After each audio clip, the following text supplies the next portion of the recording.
Guys, ನಾನು ನಿನ್ನೆ ನಮ್ಮ ದೊಡ್ಡಮ್ಮೂರಿಗೆ ಬಂದಾಗ ಊರೆಲ್ಲ ಹಬ್ಬ ಥರ ಮಾಡ್ತಾಯಿದ್ರು. ಗಂಡಸರೆಲ್ಲ ವೇಷ ಹಾಕ್ಕೊಂಡು ಕುಂಭ ಹೊತ್ಕೊಂಡು ಮತ್ತು ಏನೇನೋ ಚೆನ್ನಾಗಿ ಆಟ ಆಡ್ತಾಯಿದ್ರು.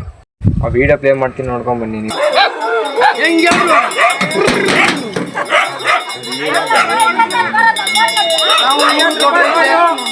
ಯಾರು ಬೇಕಾದ್ರೆ ಹೇಳ್ತಾರೆ ನೋಡೋಕೆ ಹೆಂಗ ಮಾಡ್ಬೇಕು.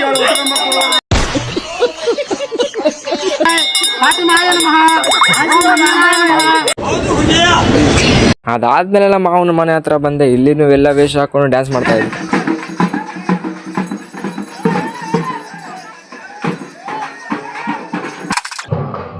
ಇದು ನೋಡ್ತಿದ್ದಂಗೆ ಮತ್ತೆ ಸ್ವಲ್ಪ ಮುಂದೆ ಬಂದೆ, ಗಂಡಲ್ಲಿ ಎಂಟ್ರಿ ಕೊಟ್ಬಿಟ್ಟ, ವೇಷ ಹಾಕೊಂಡ್ ಬಂದ್ಬಿಟ್ಟ ಕುಂಭ ಹೊತ್ಕೊಂಡು. ಕುಂಭ ಹೊತ್ಕೊಂಡ್ಮೇಲೆ ಮೈಯ ದೇವ್ರು ಬಂದೇ ಬರ್ಬೇಕಲ್ಲ, ಅದಕ್ಕೆ ಬಂದ್ಬಿಡ್ತು ನಮ್ಗೆ.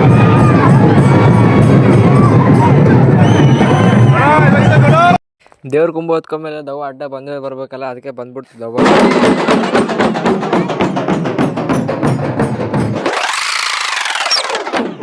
ಇಷ್ಟೇ ಗಾಯ್ಸ್, ಇನ್ನು ಮುಂದಿನ ವಿಡಿಯೋಲಿ ಸಿಗೋಣ ಅಷ್ಟೇ.